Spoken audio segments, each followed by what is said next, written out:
आज के इस विशेष वीडियो में आप सभी का स्वागत। आज आपको एक विशेष यात्रा पर मैं ले जाना चाहता हूं, जिसमें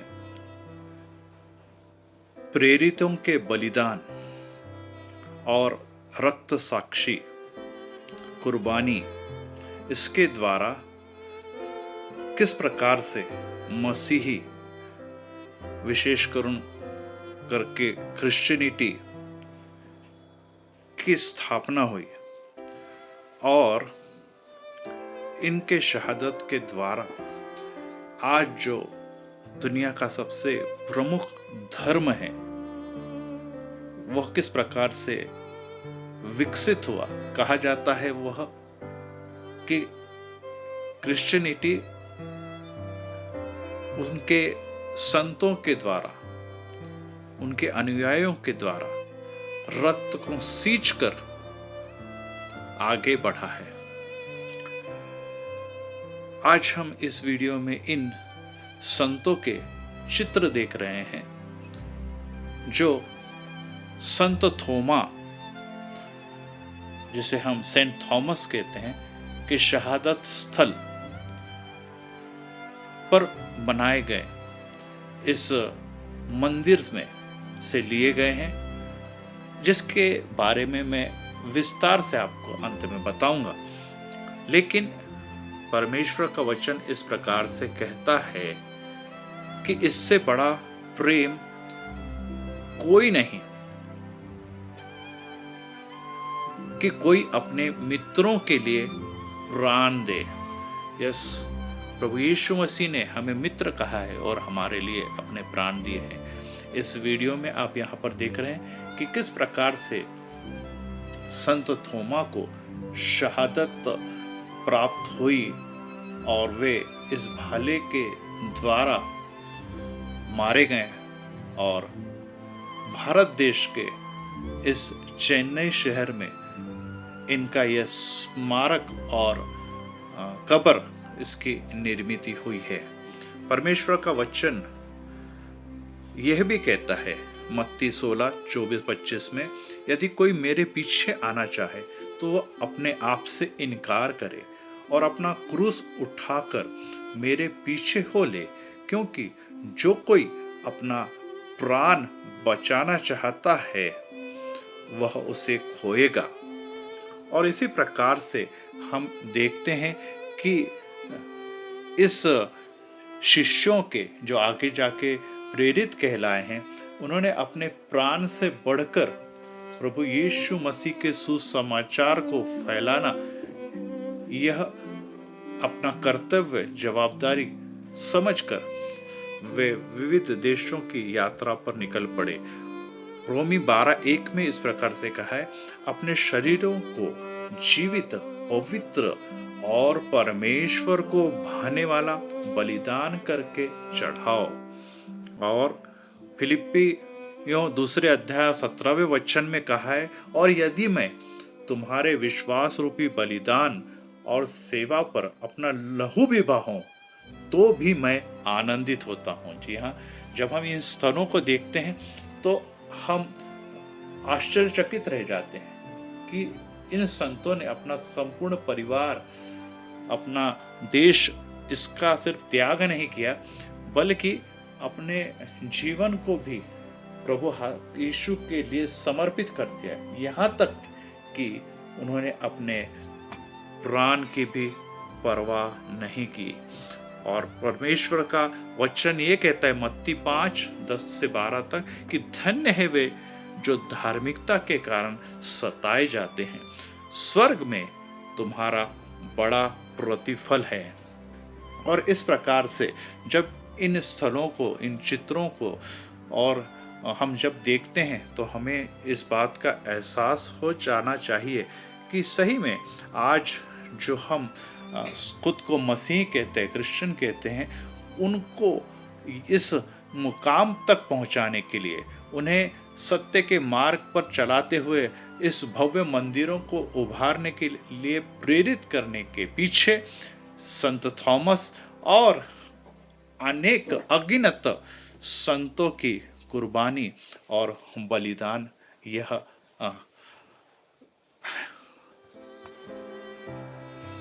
आइए अब हम एक विशेष भारतीय लोगों के अभिमान की बात कैलवरी ऑफ सेंट थॉमस की ओर चलते हैं।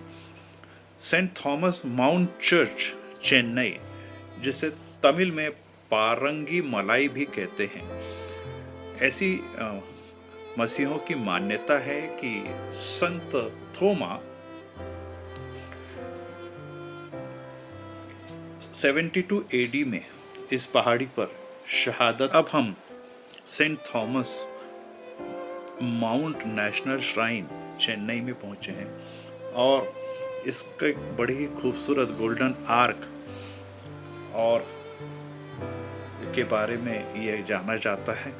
विशेष बात यह है कि इसे सेंट थॉमस जो 72 एडी में जिन्होंने शहादत प्राप्त की, यहाँ पर वे प्रार्थना करते थे।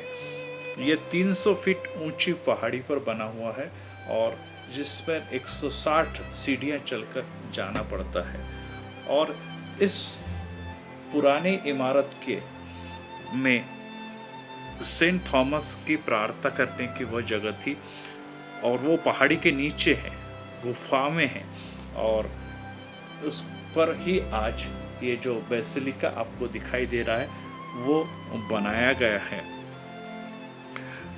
लिटिल माउंट में 1551 में इसकी निर्मित की गई, जहां पर सेंट थॉमस अपने शत्रुओं से छुपकर रहा करते थे और इस प्रकार से इस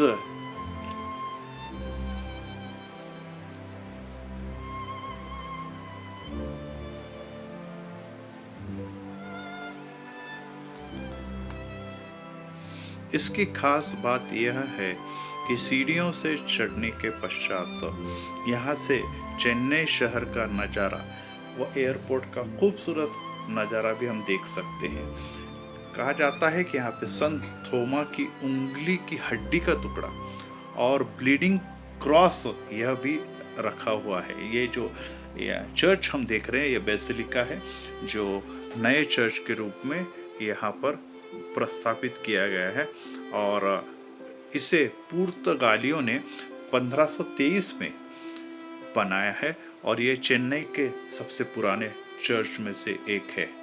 यह खूबसूरत church immaculate conception cathedral Pondicherry में है। ये तमिलनाडु के नज़दीक केंद्र शासित प्रदेश है और इसकी विशेषता है कि ब्लैक एंड वाइट चेक वाले फर्श पर ऊंचे गुंबद वाला और पीले व गुलाबी रंग के पिलर से तैयार किया हुआ है और इसके अंदर हमें बहुत ही खूबसूरत अल्टर के पीछे क्रूसिफाइड यीशु दिखाई देते हैं और उसके दाहिनी तरफ सेक्रेड हार्ट ऑफ जीसस की मूर्ति भी हमें दिखाई देती है।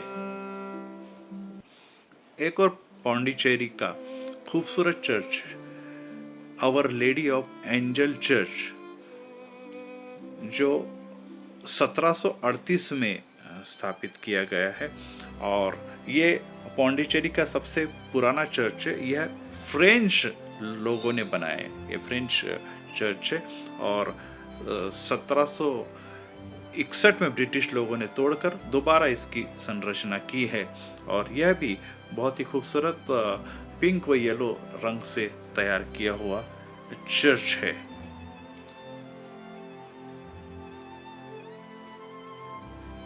पौंडीचेरी का सेक्रेड हार्ट चर्च जिसके बारे में मैं आपको बता रहा था, ये दूर से वाला ही खूबसूरत दिखाई देता है और इसके अंदर जो खूबसूरत टावर भी है।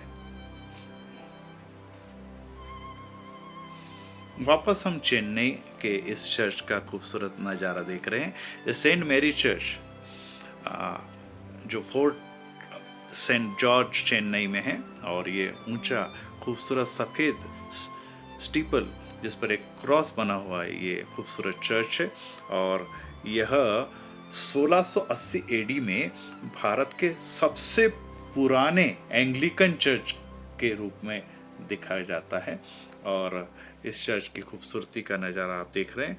और इसमें जो चौखट जो आपको दिखाई दे रही है वो बहुत ही खूबसूरत है। इसके अंदर जो अभी जैसे मैंने आपको बताया कि जीसस यीशु की और साथ में मेरी की सुंदर प्रतिमाएं हैं।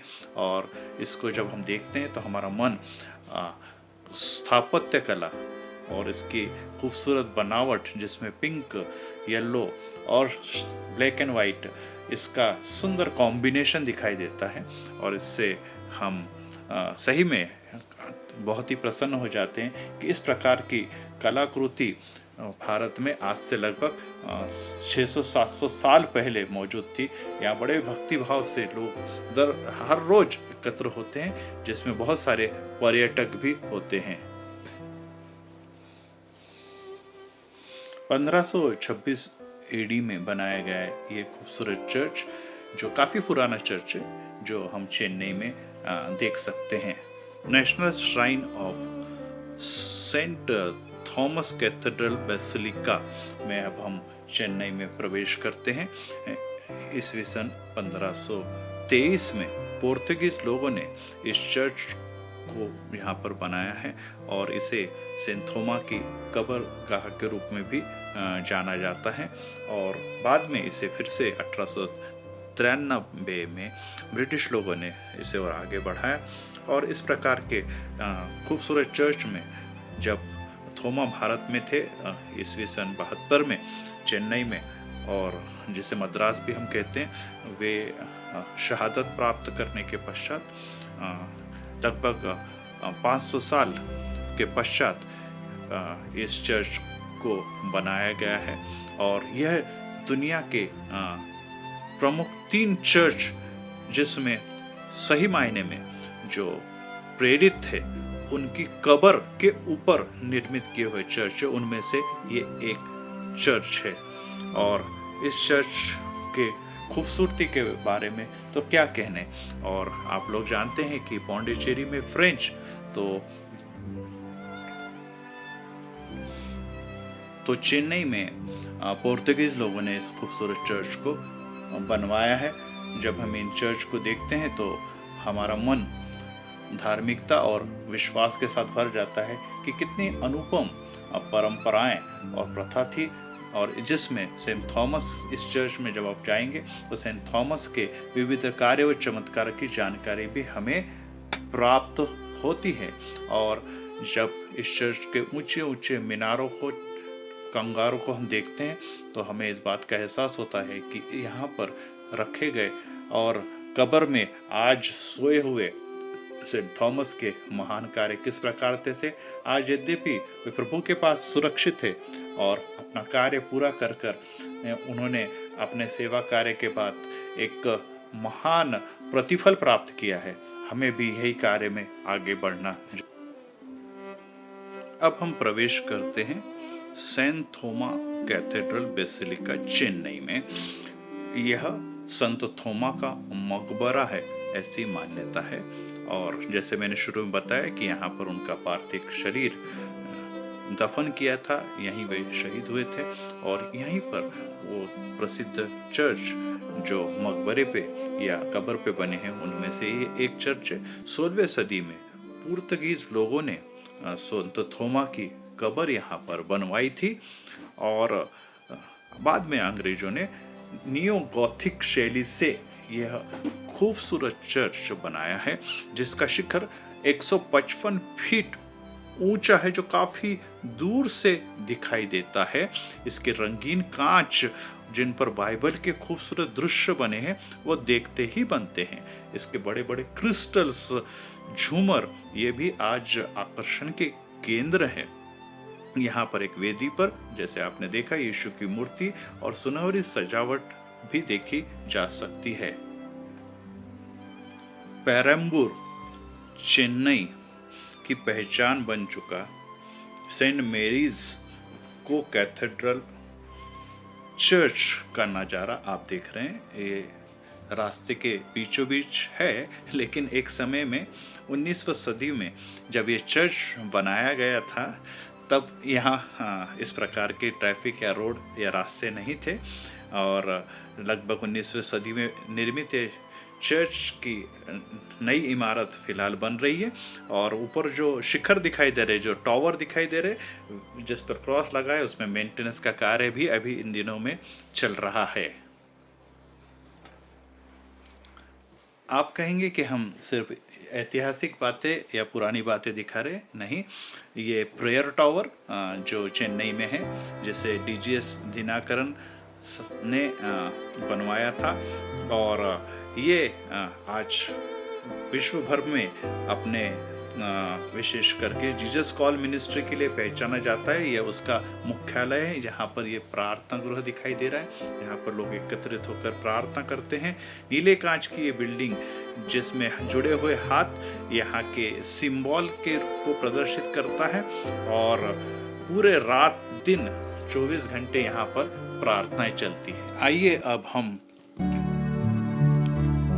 शिष्यों के शहादत की ओर चलते हैं, और जिसमें आप फिलिप या फिलिपुस, सेंट फिलिप को देख रहे हैं, और इसे सूली पर उल्टा लटकाकर पत्थरों के द्वारा पीट पीट पर मारा गया। इसके बाद बारी आती है सेंट एंड्रयूस की और आंद्रेया की, और इसके बारे में जो एक्स आपको दिखाई दे रही है, एक्स आकार का सूली के ऊपर इसे 2 दिन तक लटकाया गया, और वह 2 दिन लटके हुए अवस्था में भी प्रचार करते रहा।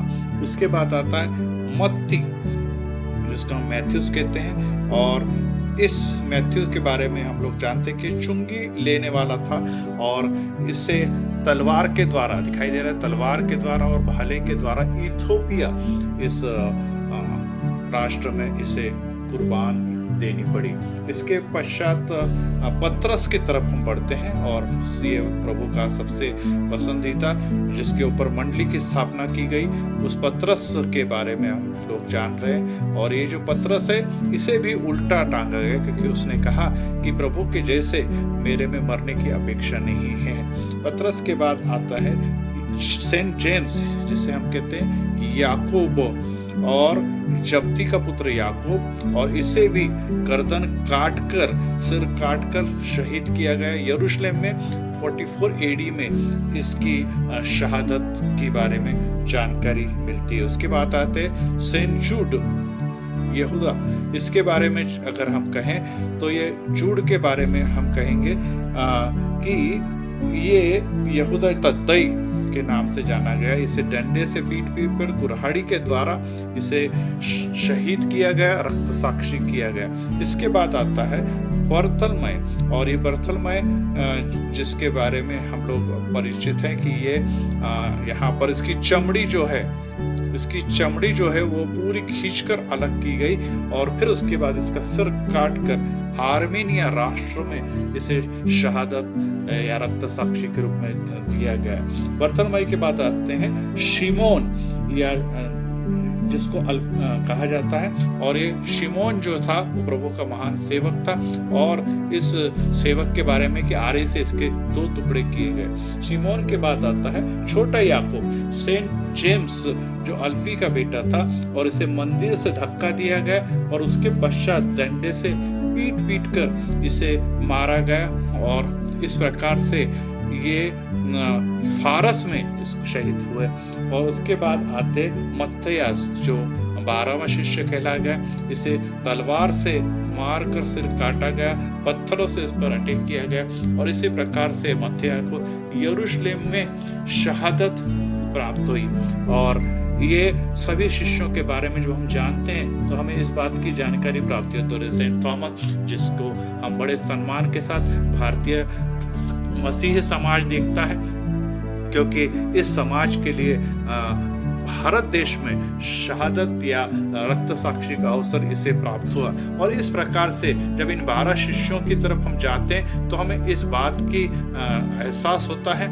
यूहन्ना 15:20 में यीशु कहता है कि जो मेरा चेला है वो सताया जाएगा। और वो आगे कहता है याकूब और यूहन्ना को, जो कटोरा मैं पीता हूँ तुम भी पियोगे। और आज हमने इस शहादत के द्वारा ये बात सीखी है कि इन दिनों में हमें भी इसी प्रकार के कठिनाई से सामने जाना पड़ रहा है, लेकिन फिर भी इन्होंने जो कुछ प्रभु के लिए किया वो अद्भुत है। रेवरेंड सुधीर चौहान पुणे से